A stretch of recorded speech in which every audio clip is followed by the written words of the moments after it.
you guys are out of pocket. Well, we know he used to. You guys are already out of pocket. Come on now. Come on. What does that mean? Tell us what that means. Sit up straight, everybody. What is up, everybody? Welcome to the pregame show. Let's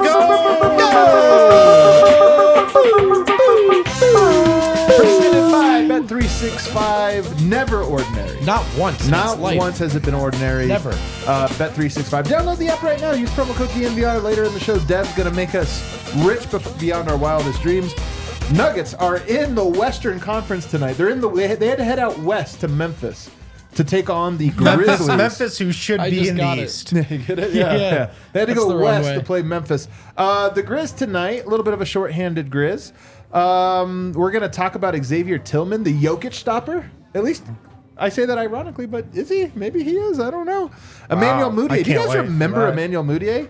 He was the point guard. He was the point guard. He spoke, and he had some interesting things to say about his time in Denver. We're going to go through all that. I got the fellas with me. Brendan Votes in the house. Man, Friday night with the Nugs and the fellas. Afternoon.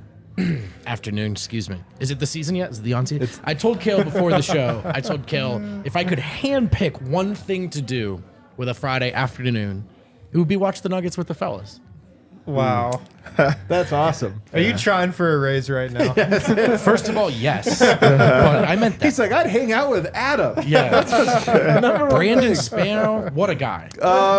You guys, a guy wearing Mike Zeck shirt, Harrison. I know. We should have planned this ahead of time. So, well, you know why? Because we've got the shirts. We're all. It's not a shock. But it's like, be a good person, be a great person. You see what I'm saying? What? I appreciate you, Deb. Yeah, you are a good. Coalition over here. Okay. Yeah. You would technically be a bad person by that logic. Well, for sure. It gets from worst to best. Yeah, I can't argue with that. You got anything, Wind? No, man. If you missed it, the new Denver Sports Podcast dropped this morning.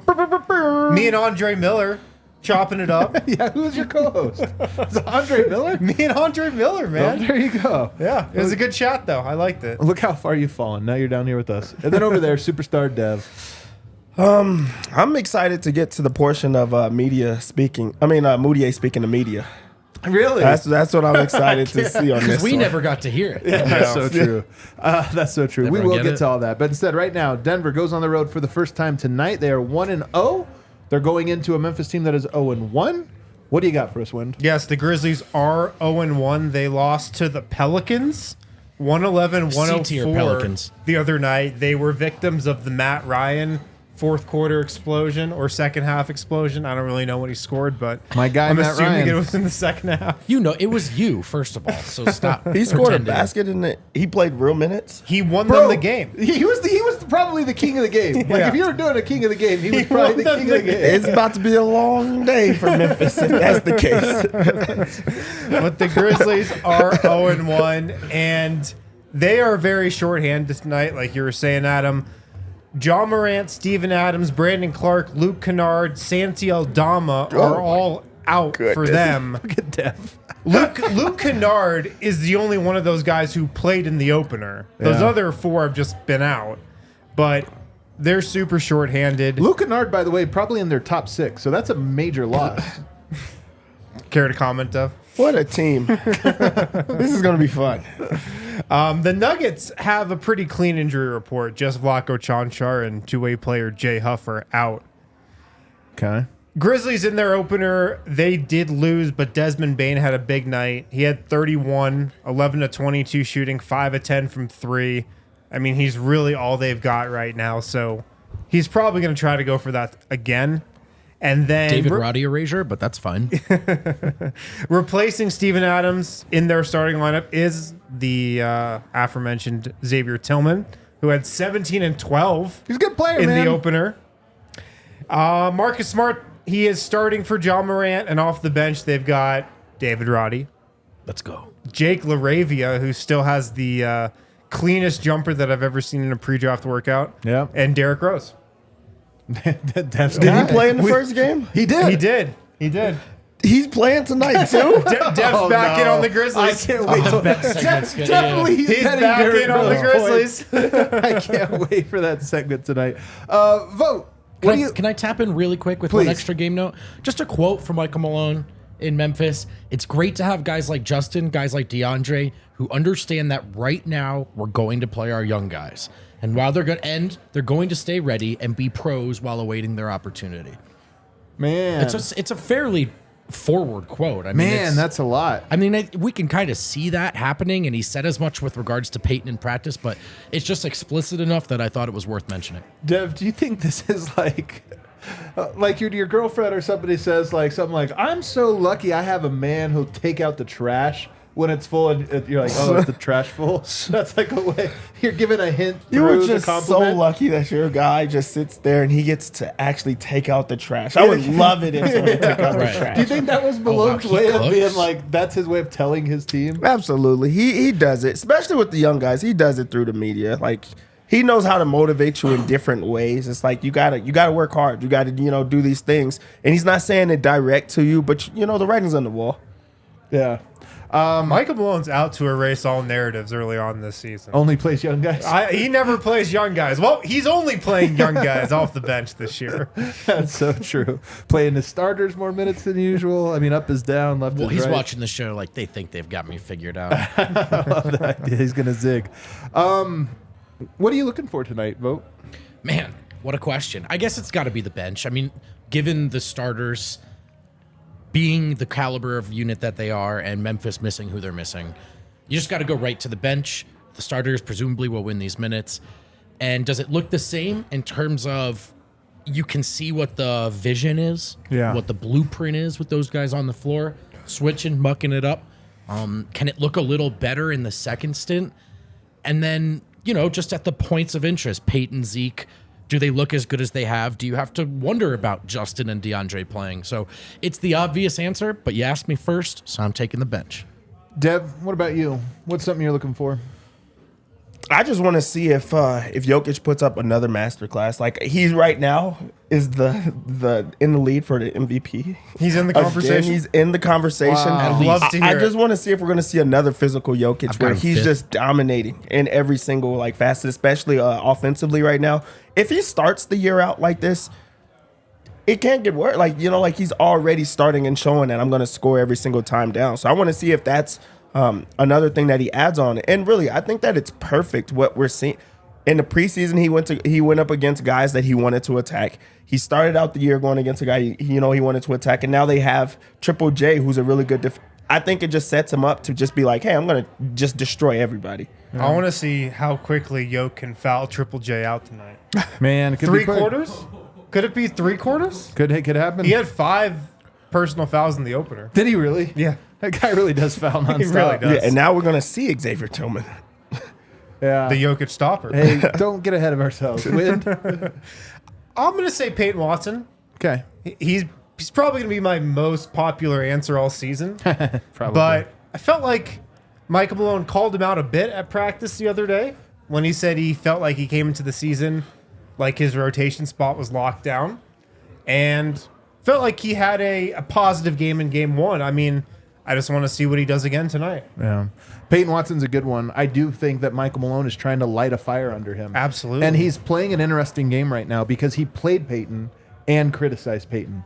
He's given him the carrot and the stick at the moment, Right, which I think is very neat. But Peyton needs to know, don't take that for granted. Yeah. The carrot will go away. Like, the stick's not going away. Like, Yeah. the carrot will go away, though. So hopefully that message is well received.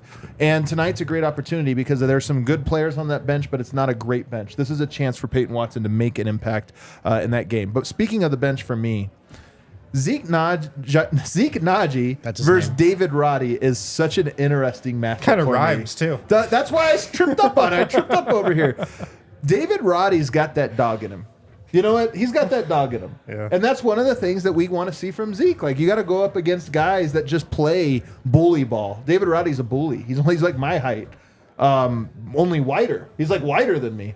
So I want to see how Zeke handles that specific matchup and if he builds momentum. I'm interested in Peyton Watson. I'm interested in, the other young guys. But Zeke, to me, almost feels like the more pressing. Like, you need to show this steep curve first. So I hope tonight's a big game Can I for give him. one quick one? You got another one. Michael Screen Navigator Jr. He didn't look great in the first game in that regard. How healthy does he look in game 2? We know he fits into the starting lineup. You're just looking at how healthy and how comfortable does he look. Because as much as we loved his effort in game 1, he also clearly, to me, looked hindered.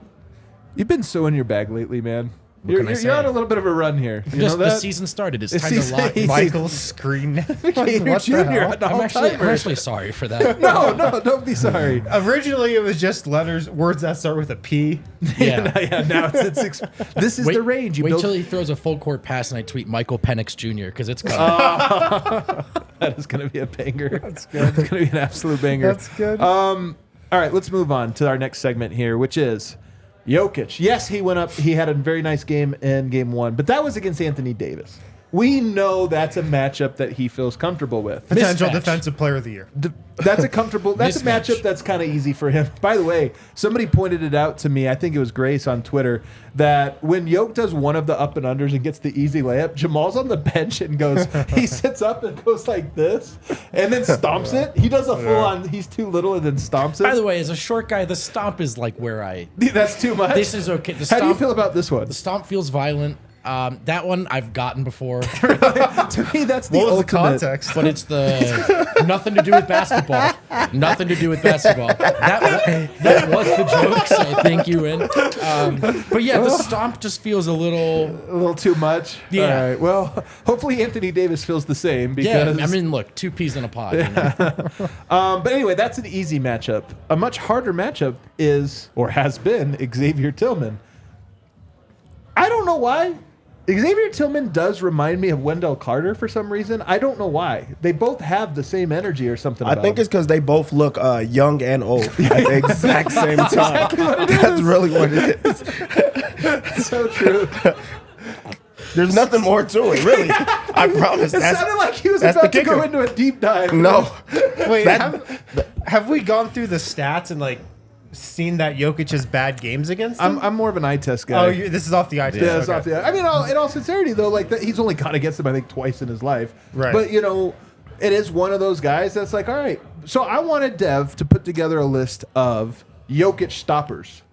He had to make a list of Jokic stoppers. We know it's not Anthony Davis. So who do you have? So when you look at this list or you think about the list, I think it's really awesome to think about all the people that he just does not struggle with anymore. Mm-hmm. Like the people that gave him problems. Like it used to be the Porzingis and the Karl-Anthony Towns. Like that used to be real matchups for him. He's mastered those. He doesn't even think about him anymore. First of all, he dropped 40 on Porzingis the second time they played. So I don't know if that was but they made it seem like it was just a big thing. Then it was the Draymond Green. We remember when he struggled against him, and Draymond was able to talk about it, especially in a playoff atmosphere. So, I think that Draymond was a guy that it took him a while to figure out, but he has now figured out. Ayton, he just figured him out, but there was the playoffs that he got to play against him one-on-one. Another guy who looks old. Had to get another guy that's young but looks old. That's very true. That's the thing. But he figured him out. Dwight Howard as well, and it was more of the foul trouble with Dwight Howard rather than just figuring him out. That was. I don't talk about refs much, but I feel like that was a ref job. It wasn't more of a Dwight Howard job, and this is not a good time for Dwight Howard. But just go there. Why is that? Just not. Very random list. But Richaun Holmes, that is a guy for me. He plays so well against them. I don't even know. I just feel like every time that we've seen that guy, he's the push master. Every single time he's dominating. And he hasn't even been in a rotation for 2 years. But every time you just remember him. It was like when Ish Smith used to come and play against him. Every time you're like, is he really cooking? So that's a guy, exactly the Xavier Tillmans and Wendell Carters, the Benjamin Button brothers. They just seem to give him problems. And I just think it's more of the physical guys that just kind of deny him the basketball the entire time. And they don't care if they foul out. That's really what the mode is. Athletic and just very, very physical that no one does anything. The refs don't matter. So that's my group right there. I've got another common denominator between, I think, a lot of perceived Jokic stoppers, and it's really how many times he's gone against them and when and why. Wendell Carter's a great example because for the most his entire career, he's been in the East, right? So Chicago and Orlando? Yeah. So he only plays them twice a year, and these are probably games where Jokic woke up 30 minutes before tip-off, right? In the case of Xavier Tillman, it's now Steven Adams has been hurt a lot, but Tillman doesn't always start, and they definitely haven't played in a playoff series. So once Yoke gets you, particularly in that latter environment, he tends to figure you out. But I also think he can live with a playoff-type defense from you in the middle of January if you're not on his radar. Yeah. I have one more that you guys didn't mention, which is more in the Richaun Holmes category. Not necessarily a guy that stops Jokic, but somebody that I just remember killing Jokic, and that is Boban, his buddy. That's right. Yeah. Remember, Boban has had like a couple like monster games against Denver where I don't know if it's because Jokic can't jump that he's like makes no impact on him or what it is, but Boban has murdered the Nuggets. I don't even know if he's in the league anymore. Yeah, I think he's still on the Rockets. every dog has his day. So we could not bring up the last Embiid matchup against them. Like that was a big one. Because that was it made the haters like have some type of fuel. And it was one time, but it was just so loud because he has ducked them for so long. Yeah. And then he had a good game against them that I feel like kind of solidified the MVP as well. So that's a guy that I can't wait to the next time that they match up against each other. I really am looking forward to it. Yeah. I've done a little bit of a deep dive into the Wendell Carter matchup. Just now? No, I've That previously would've been done awesome. it. Okay. I was That like, would have been. I've previously done it and gone back and looked at Jokic's shots against Wendell Carter because I can't for the life of me get around to like Wendell Carter is the Jokic stopper. And Wendell Carter or Xavier Tillman? Wendell Carter. Okay. And I came away from it actually thinking Wendell Carter did play really good defense on him. But there's a but. For some reason, Jokic attempted like 7 threes Yeah. in the last 2 games where he's played the Magic. Yeah. That's what I found out. I mean, it is And interesting. he missed like all of them. I think that the likeliest answer is that he doesn't play him very often and probably doesn't care. I mean, those Magic games just don't matter. That's what I think it The is. Orlando Magic games are just such a like, oh, I have to do this. And But give him some credit too. I tell you what, maybe we can all be Vlatko Chanchar right now. And somebody said, "What is this headline?" Maybe Yoke sees the headline, and he does the like, "What? Tillman, a Jokic Yeah, stopper? Vlaco's got to Okay. talk some trash to him. We got to get Vlaco to. Maybe Vlaco sees the headline and tells You Jokic. see what so- those DNVR guys are Yeah. saying on the pregame Streets lounge? are saying Tillman's the Jokic stopper. He's calling himself the Batman. All right. Mudiay went on the title podcast with Theo Pinson. And first of all, my first note, do you guys watch this? You guys see the clips? You guys- I put it in the chat. Yeah. Yeah. Okay. He showed it to you. Oh, is that where I saw it? I think so. Definitely. The first thing that stood out to me, Mudiay, talkative. Yeah. Mudiay was in a great mood, wanted Who to talk. knew? I know.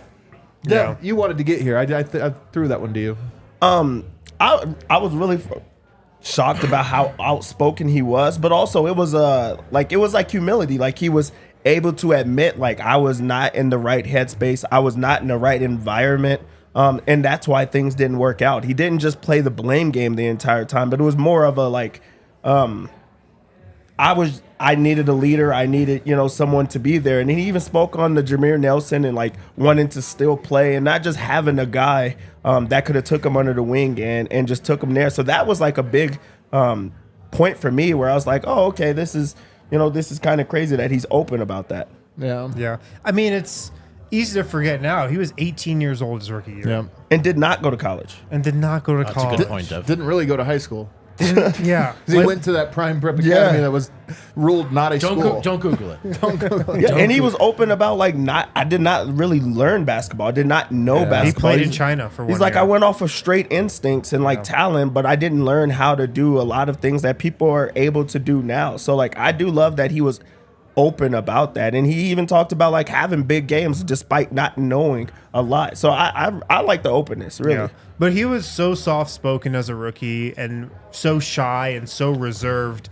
I remember in locker rooms after Nuggets games, his rookie sophomore year, like he would get interviewed after every game because he was the face of the team. Yeah, they made him the face right Nobody away. interviewed Nikola Jokic. Everybody interviewed Emmanuel Mudiay. And he was such a quiet talker where you would put your phone this close to him. Time, everybody had And you their- still their couldn't phone. hear him. Yeah. He was so quiet, so reserved.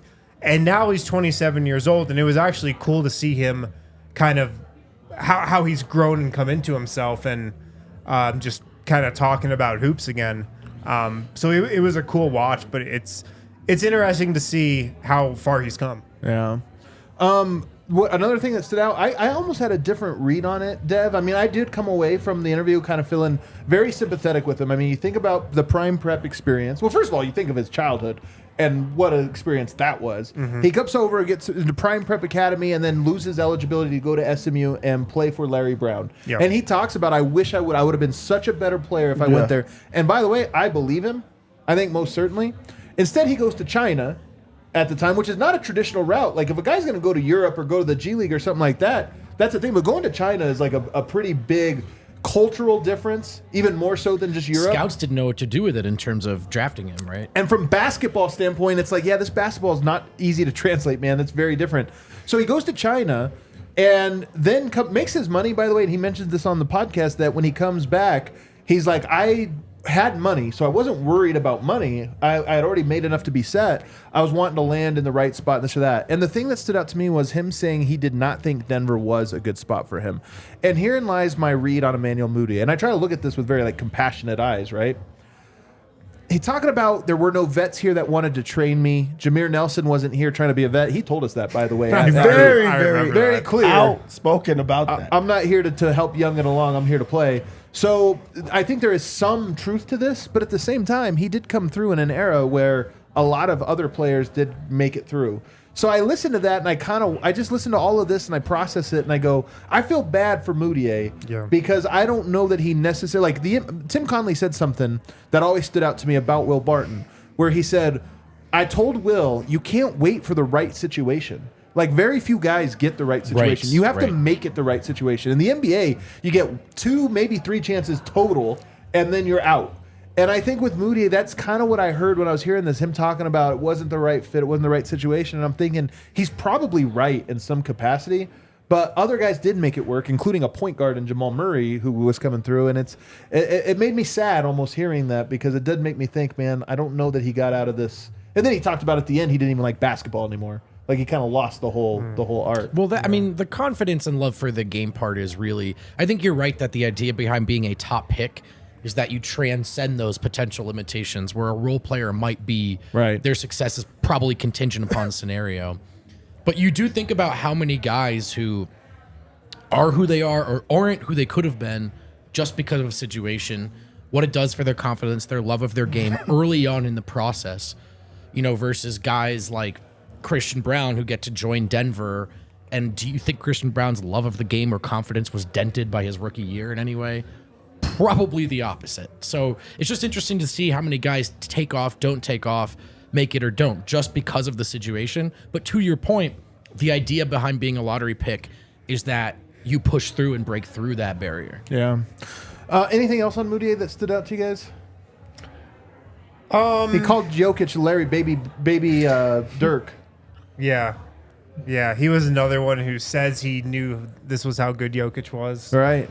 Yeah. So he did say of Jokic in that famous Nike Hoop Summit game when they were cooking everybody in practice. Was cooking everyone. I've heard this a few times that Jokic really looked good, and there was Clint Capella, there was Karl Anthony Towns at that. There were some big name guys, and I've heard like Little Run. We got to get to the bottom of this. We got to get like Jonathan Gavoni or someone to go on record and tell stories, because I love hearing Mudiay be like, yeah, he was cooking everybody in practice. Yeah, I did like how Mudiay was talking about just things that happened his rookie year. And he was talking about opening night, how the Nuggets won. Oh, yeah, and he had 17, 9, and 11 turnovers. And I was like, I remember that.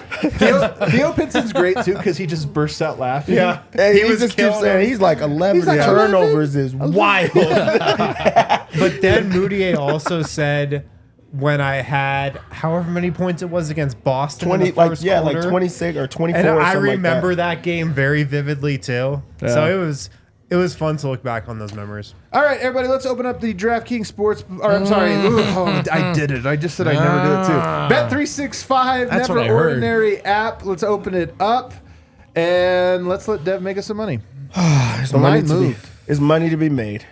Yep, so this line started at -4.5. It is now to -6. I was going to say, that's way too low, man. -6? No, the first number. Yeah. It's still too low. It is still too low. Because if you think, They just lost to the Pelicans by 7. Yeah. They're now playing on Denver. the road. I think this is their. Is this their home opener? I can't remember. They might have been home. It doesn't matter. It's not Denver. They're gonna win by more than 6 points. Like that is for sure happening. No, the Grizzlies already lost at home. Yeah, once. that's what I think. Yeah. It's going to happen. They're losing this game. Might as well get the -6. Denver's going to win by more than 6. As far as the total of 222, I don't have one there, and the reason why is because I think that this is the making for our first Munder. What? First Munder. So Baby! the team What? total, Munder? so they don't have the Munder on Bet365 yet because they have man. no idea what that is. But what you can do is you could go over to the fair. team total props. It's at 107.5 for Memphis. So we're going to go under 107.5 for Memphis. Okay. For Memphis side of things, they have Jaren Jackson. His points is 18.5. And they must haven't saw the second half defense from the finals MVP. He's not getting 18.5. Jaren Jackson under. in the opener, 8 points, 2 of 9 shooting. Yeah, well, 18.5, it's an under. It's under. He's not hitting that. I do, however, like his rebounds. It's at 7.5. That's what I would go with right before he fouls out in this game. 7.5. So you have to get rebounds. that in 3 quarters. So now on Denver's side of things, I like a lot right here. Let's start with Jamal Murray's over on threes. I think he hits 3+ in this game. They have it at 2.5. So at least 3. So let's just get that This in. is Jamal. Yep, Jamal. Okay. Aaron Gordon to record 1 steal. 1. So you could put this in the same game parlay, if you will. But he's going to get a steal. He had back-to-back steals last game. He's very active on that end of the floor right now. He's going to get a steal. I have 2 locks of the game in this one. 2. Okay. And I guarantee they both hit. Wow. Guarantee it. KCP points way too low. 9.5. He's hitting his shots. He's aggressive. He's a part of the offense. He's going to hit 9.5. He's also getting to the foul line. Like, that's easy for him. He's going to hit 9.5 points. So let's take the over there. All right. The lock Doesn't of feel right locks. to me, but all right. Jamal Murray over 6.5 assists. He let the game come to him last game, and I think he got like 6 assists. 6 on the dot. 6 on the dot. He's going to get one more. He's also going to, I feel like he's going to be like more assertive of just trying to get to the basket, and there's going to be some kicks for him. So I think that this is a game he easily gets the 6.5 assists. Okay. When do we get Michael Porter threes? It's not tonight? I'm afraid to bet on it for another week or 2. I'm not touching it right now. Isn't it at 2.5 still? Like they have it high as if he like just hit it or something. Yeah, they're still on last He season's did vibe. get How 9 about this one? threes, Zeke Naji, 0.5 threes. It's plus 270. Well, has he Hell taken no. a 3 in? He hasn't. I mean, he takes like one every other game. I thought you were about to say Zeke Naji 0.5 rebounds. Oh my gosh, you guys, we got to get out of the show. You guys are being too mean. I mean, Zeke Naji's gonna hit a 3 tonight. not- I can't not wait. wrong. It's a joke. he did have Zeke's our 0. guy. He had He's 0. our He guy. had had 0 0. rebounds last game. That's That a was fact. the point I was making. And he It's a was out fact. there. Man, come on, We fellas, should all come on. celebrate. We should just clap if he gets a rebound. Oh my God. Listen, we can't hurt Zeke's feelings right now. He's rich. That's true. That's a Zeke good is point. That's a good rich. point. That's He's what above- the money's for. He's above this. All right, everybody. We're going to go watch the game at the DNVR bar. Hell yeah. Do us a favor. Leave us a like Right here. before heading on over. And we'll see you on the other side.